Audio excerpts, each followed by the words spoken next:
out in the public and even within the military circles, there were gossips of why General Ogola will not have succeeded General Kibochi.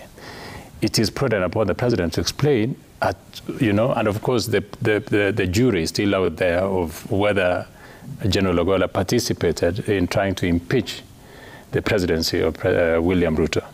Now, the question has come in to the president and is being confronted by this particular situation of having to pick General Ogola.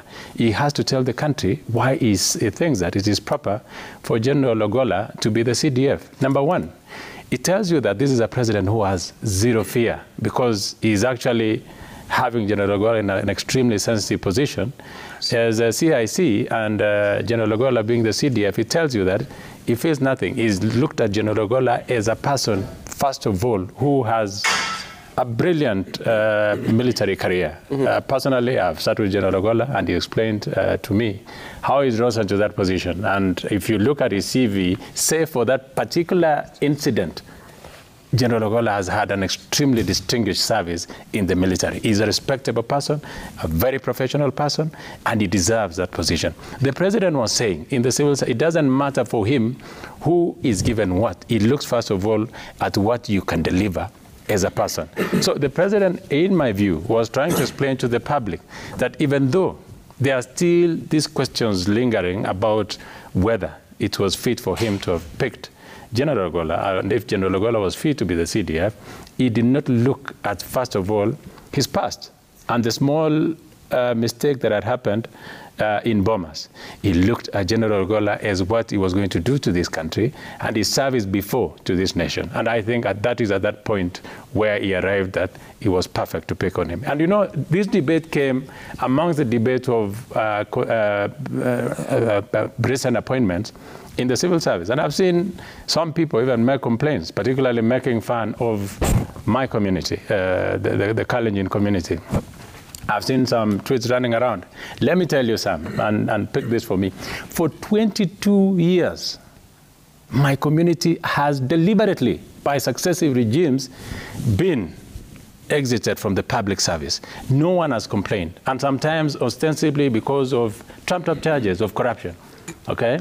So you find people being exited. In fact, in 2000, when President Kibaki came in, 7,000 from my community employees were exited from the public service. It is unfair, and no one complained then. You looked at last regime of President Uhuru Kenyatta. So many people, their careers were totally destroyed because they were fighting William Ruto, but they were using individuals in high offices from my community to send them out. So you'll find, Kenya Power, they will bring on charges, some petty charges, get arrested on Friday, and immediately you're charged. You're told, first of all, because you're under investigation, you go home. That is exactly what happened to Kenya Pipeline. That is exactly what happened to, so many other places and professionals that their profession was cut short because of this petty, toxic politics of yesteryears. So no one complained at that time. In fact, I did not understand. I saw it the other day, the Anglican, what is his name, Ole Sapit, coming out strongly. It is not in the space of the church to speak about what happens in public service.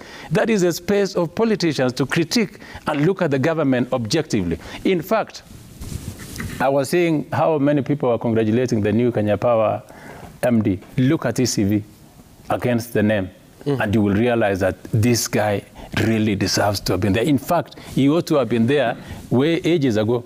He has worked so hard. The new MD of Katrako, Mativo, has even attested to the fact that this guy is super professional in the field, in the energy sector. So that is in that context that he was saying. Number two, the president went further to explain that I have not been tribal. In fact, if you are talking like, I remember a journalist asked him about the shareholding of what the deputy president has been saying. And he went further to say, he personally appointed from 42 counties his permanent secretaries, and went further on the CAS's list. He has picked from 45 counties. That is the face of the country.